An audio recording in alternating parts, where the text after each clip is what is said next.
सुबह आए नहीं क्लास के लिए?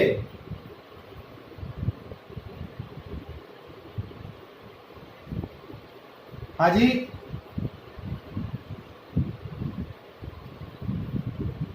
सुबह क्लास के लिए नहीं आए बेटा, क्यों? रीजन?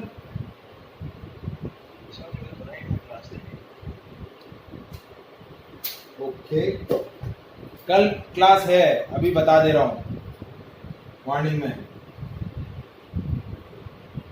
ठीक, आप बोलो, कल दीपक सर का क्लास है क्या?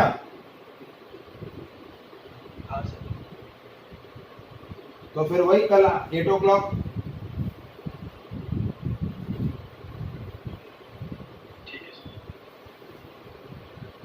सो now Faraday laws of EMI क्या है? इन्हीं एक्सपेरिमेंट के बेसिस पे Faraday propose laws related to electromagnetic induction.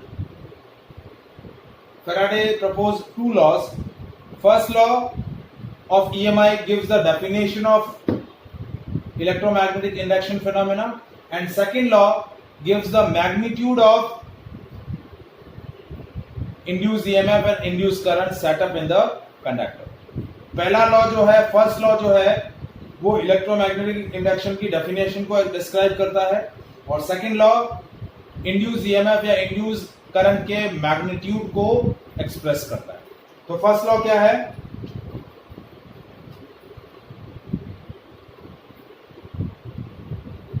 Whenever first law of EMI states that whenever the magnetic flux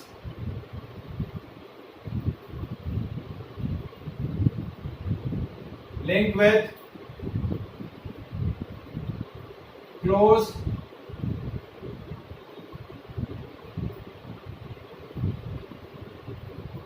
current carrying coil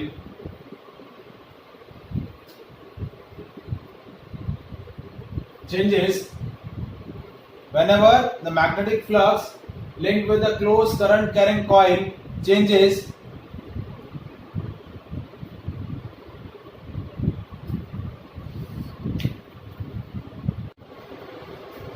an induced current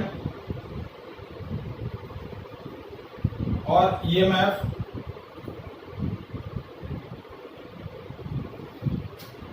an induced EMF or current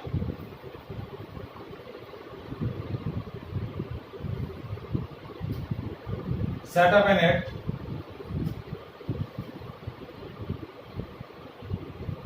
which lasts only as long as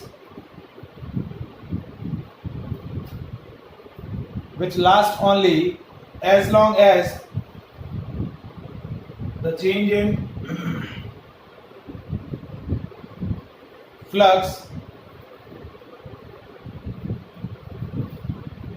is taking place.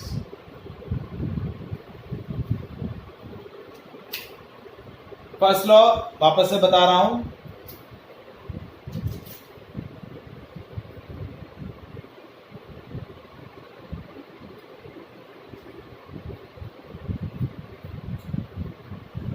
First law of EMI gives the definition of electromagnetic induction. Whenever the magnetic flux linked with the closed current carrying coil changes, an induced EMF or induced current set up in it which lasts only as long as the change in the flux is taking place. और ये induced EMF या induced current तब तक maintain रहेगा जब तक magnetic flux में changes maintain रहेंगे, या मैग्नेटिक फील्ड जो कॉइल से एसोसिएटेड है वो जब तक चेंज होता रहेगा तब तक ये इंड्यूस ईएमएफ या इंड्यूस करंट मेंटेन रहेगा। Is it clear? अब सेकेंड लॉ क्या है? Second law gives the magnitude of induce EMF. So the magnitude of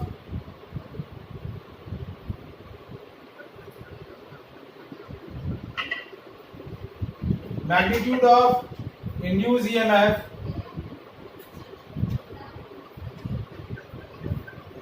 in coil is equal to rate of change of magnetic flux associated with the coil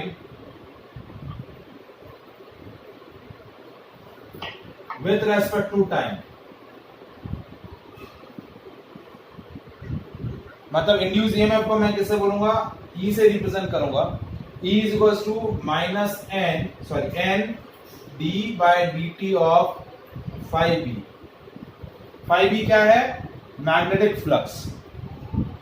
five B क्या है, magnetic flux associated with the coil. Phi B क्या है, magnetic flux.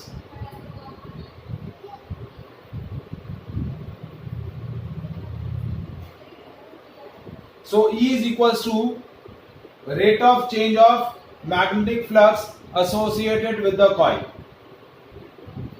This is called induced EMF. ठीक है. और EMF आ जाएगा तो current क्या होगा, करंट का मैग्नेटिक करंट क्या हो जाएगा, इंड्यूस करंट.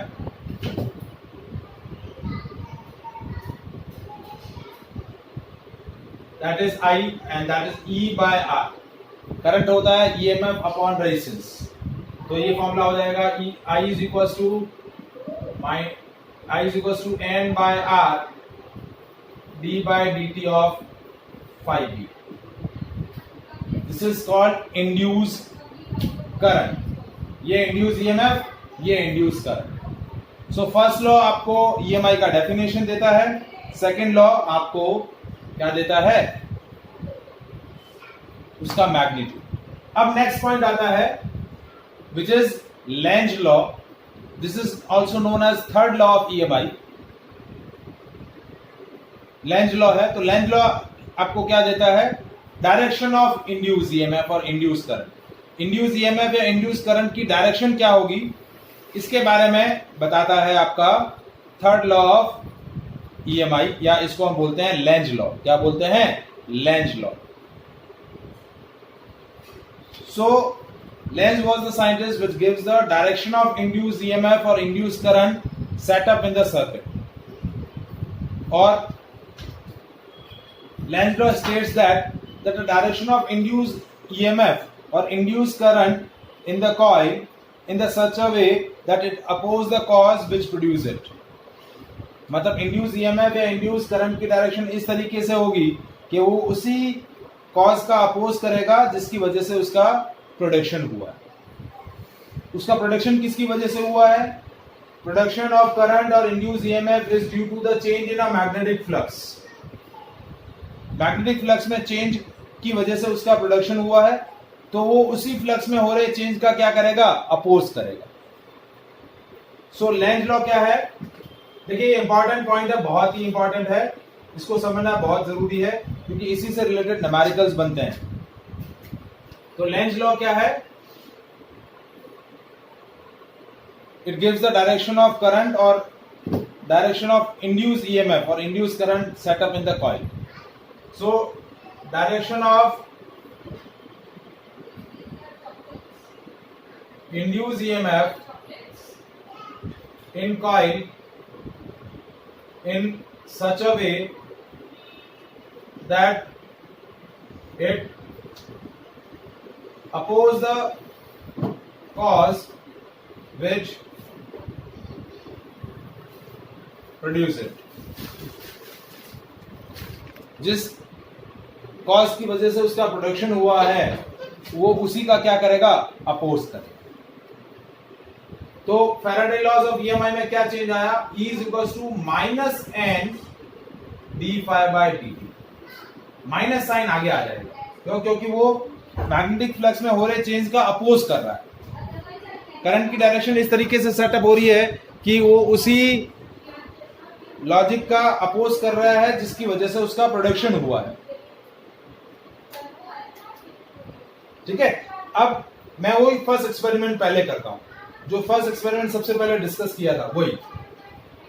ये कॉइल, इस कॉइल से गैल्वेनोमीटर अटैच किया और दूसरा इसके नियर बाय मैंने नॉर्थ पोल रखा और नॉर्थ पोल को मैं मूव टुवर्ड्स द कॉइल कर रहा हूं. North pole of magnet is move towards the coil.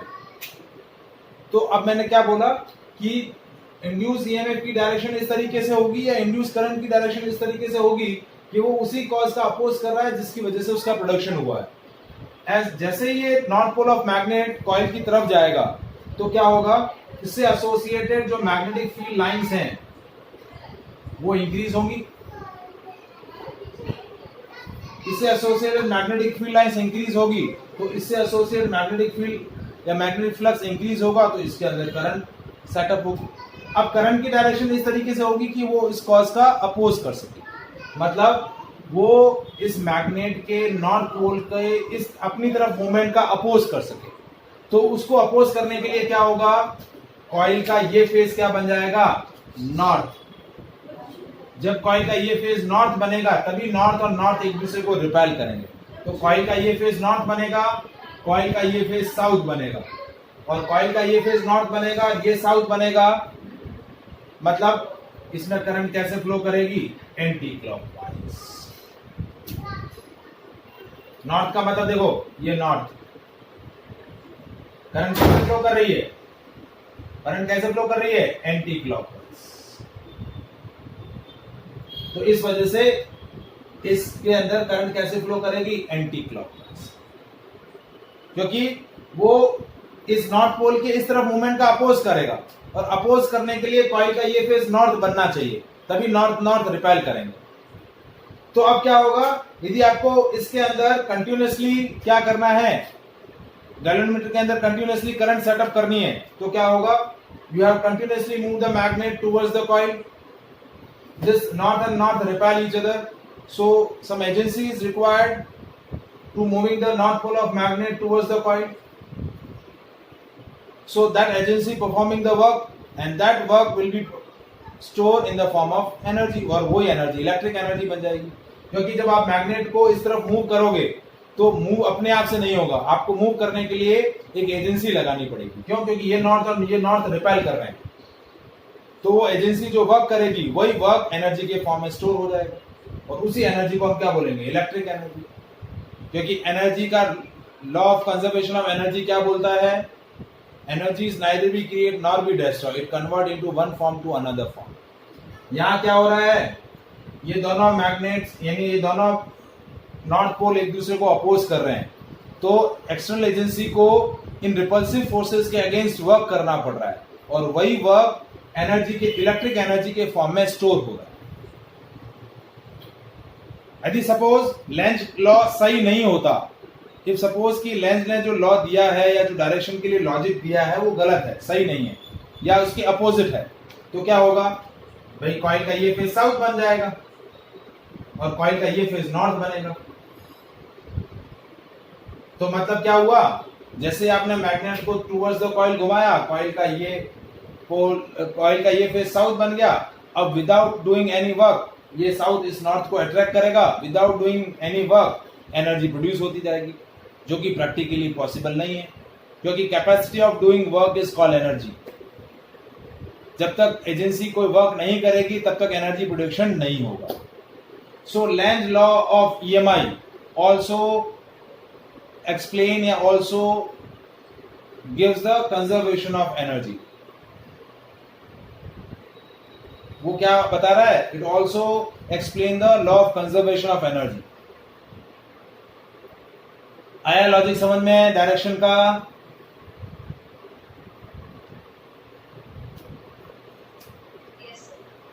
देखिए एक और वापस इसको एक और दूसरे एग्जांपल से मैं बता रहा हूं। अब मैं क्या कर रहा हूं कि north pole of magnet is move away from the coil. अब मैग्नेट को दूर की तरफ ले जाऊंगा तो क्या होगा, अब अगेन क्या होगा, इस कॉइल के अंदर मैग्नेटिक फ्लक्स प्रोड्यूस होगा, सॉरी मैग्नेटिक, इस कॉइल से एसोसिएटेड मैग्नेटिक फ्लक्स चेंज होगा। मैग्नेटिक फ्लक्स चेंज होगा तो इसके अंदर करंट सेटअप होगी, इंड्यूस करंट सेटअप होगी। अब इंड्यूस करंट की डायरेक्शन इस तरीके से होगी कि उस कॉज का अपोज कर सके जिसकी वजह से इसका प्रोडक्शन हुआ। तो इसका प्रोडक्शन किसकी वजह से हुआ, movement of north pole of magnet away from the coil, तो उसका अपोज करेगा। तो उसका अपोज करने के लिए कॉइल का ये फेज साउथ बनेगा, क्योंकि साउथ और नॉर्थ अट्रैक्ट करेंगे तो नॉर्थ पोल उस तरफ जा रहा है तो वो उसको अपनी तरफ खींचेगा, तो कॉइल का ये फेज साउथ बनेगा तो कॉइल का ये फेज नॉर्थ बनेगा। तो करंट कैसे फ्लो करेगी? क्लॉकवाइज। कैसे फ्लो करेगी? क्लॉकवाइज। देखो साउथ, करंट कैसे फ्लो कर रहा है? क्लॉकवाइज। तो इस वजह से कॉइल के अंदर करंट कैसे फ्लो करेगी? क्लॉकवाइज। आप दूर ले जाओगे कॉइल का ये साउथ पोल उसको अपनी तरफ खींचेगा, दूर ले जाने के लिए एजेंसी को वर्क करना पड़ेगा और वही वर्क एनर्जी के फॉर्म में स्टोर हो जाएगा। उसी एनर्जी को हम क्या बोलेंगे? Electric energy.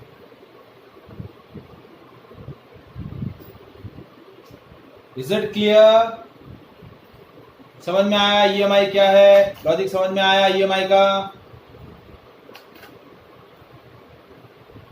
किस तरीके से ईएमआई जो है, मतलब किस तरीके से लेंज लॉ जो है, law of conservation of energy को भी क्या कर रहा है? एक्सप्लेन कर रहा है। मींस लेंज लॉ या फिर लॉज ऑफ ईएमआई फॉलो या obey the law of conservation of energy.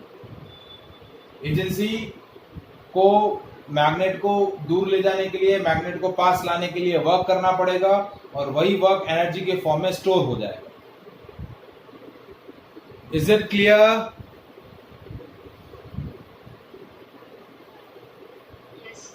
Any doubt?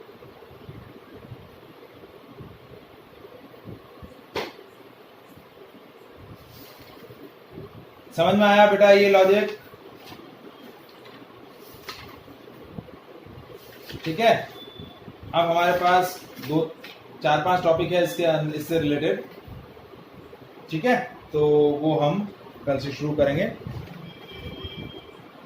आज यहीं तक डिस्कस करते हैं। ओके? यस। ठीक है, ओके, बाय। Hi sir.